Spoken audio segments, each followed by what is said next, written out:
한강 작가에 대한 어떤 번역 이런 것들도 이제 물밀듯이 들어올 것 같고 한강 작가뿐만 아니라 한국 문학가를 또 번역하고 싶어하는 이제 그런 출판사들이 많을 거 아니에요. 네.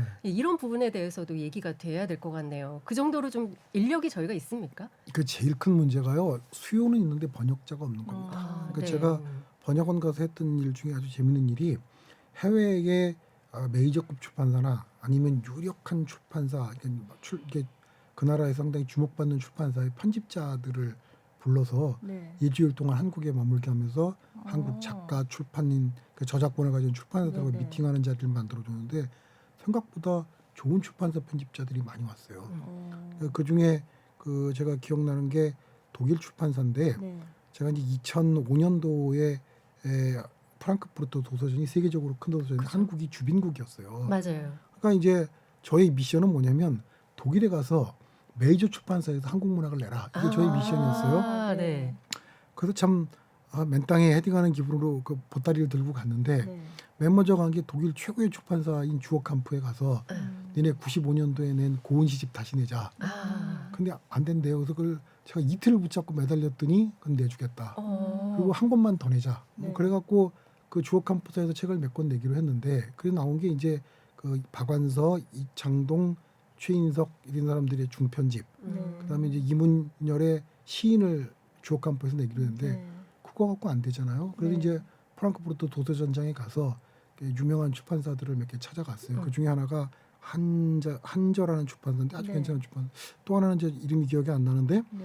찾아갔더니 이 사람들이 저한테 예약하고 왔냐는 거예요. 네. 예약했을 리가 없죠. 예약은 안 했는데 좀 진짜 맨땅에 네. 맨땅에 헤딩 진짜. 이런 거 좀 하고 싶다. 네. 얘기했더니 예약하고 그러는 거예요. 네. 그러면서 저한테 당연하죠. 뭐냐면 독일이니까. 무라카미 하루키 읽어봤는데 하루키 같은 작가 가지고 와라 그러는 거예요. 그때 그 저의 그 감정 상태는 네.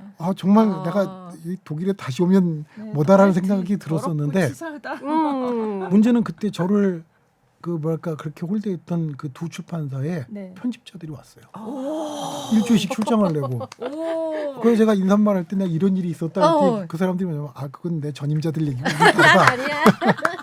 뭐 이제 이런 얘기까지 하고 그랬는데 그럴 정도로 환경은 바뀌었고요. 네. 그리고 제가 아까 이제 한국 문학의 여건들이 많이 바뀌었다 그랬는데 우리 작가 중에서 선인세 2만 달러를 받는다는 거 굉장한 거거든요. 이거는 네. 보통 우리가 말할 때 노벨상 작가가 수준이 되면 네. 2만 달러의 선인세니까 책 짓기도 전에 무조건 2만 달러를 먼저 네. 계약금으로 주는 겁니다. 그러니까 굉장히 큰 돈이죠. 그죠.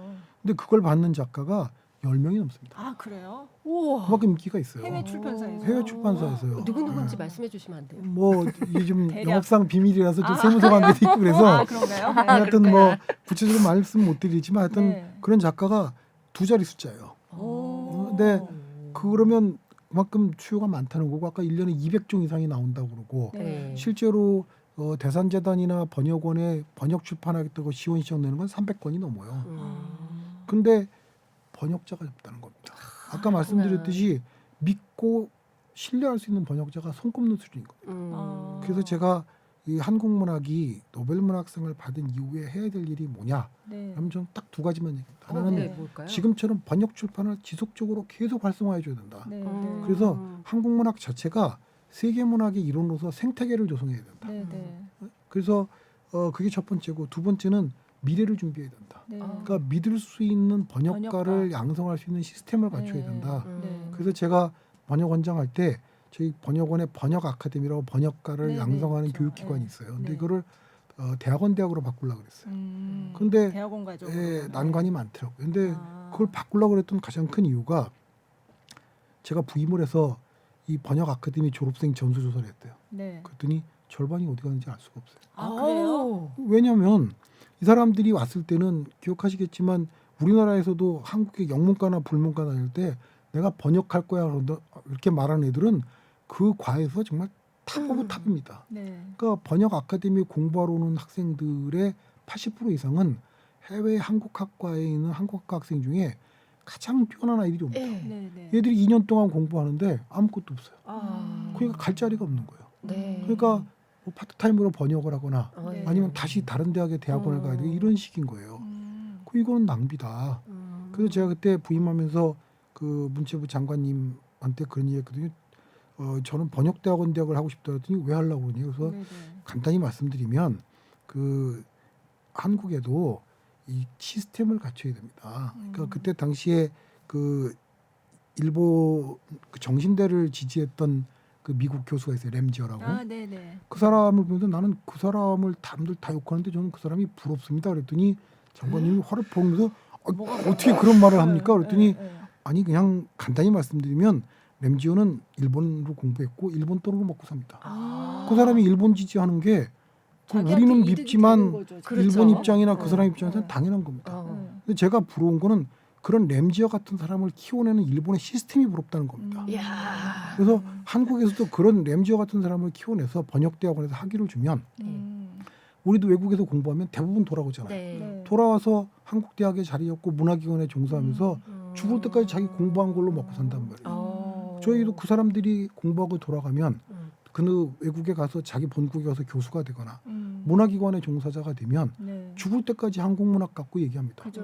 그래서 민간의 한류 포스트가 생기는 겁니다. 음. 그래서 그때 이제 예산도 많이 주시고 적극적으로 주시는 했는데 이제 한국 사회 자체가 성숙하지 못해서 이제 제가 지난 국회에 상임위원회까지 법안 발의해서 토론까지 시작했는데 네네. 뭐 그 다음에는 정치적 강령성에 막 휘말리니까 제대로 조명 못 받고 이제 국회가 막을 내리면서 폐기가 됐는데 제가 번역원장으로서 약속한 일을 다 했는데 네. 그거 한 가지 못한 것이 못내 아쉽습니다. 그래서 이건 꼭 해야 된다. 네. 이건 현재도 중요하지만 미래를 준비하지 않으면 음. 이건 그냥 지나간다. 음. 그 제가 번역원장 취임할 때 가장 많이 했던 얘기가 노벨문학상은 한국 문학이 거쳐가야 될 아주 중요한 관문이지 목표가 돼서는 안 됩니다. 네. 네. 만약 그게 목표라면 저희는 지금 목표 달성을 했으니까 손 놔야 돼요. 그렇죠, 그렇죠. 그렇죠. 다 그래서 왔는데 제가 처음부터 안 되죠. 한국 문학은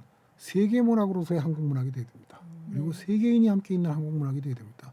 그 과정 속에서 노벨 문학상은 중요한 관문입니다. 그러니까 저희는 이제 그 아주 중요한 관문 하나를 통과한 거예요. 네. 그래서 이제 지금부터 본격적으로 세계인이 함께 있는 한국 문학, 세계 문학으로서의 한국 문학을 만들어야 되는데 그러기 위해서 가장 필요한 것이 뭐냐? 그 두 가지를 제가 말씀드린 겁니다.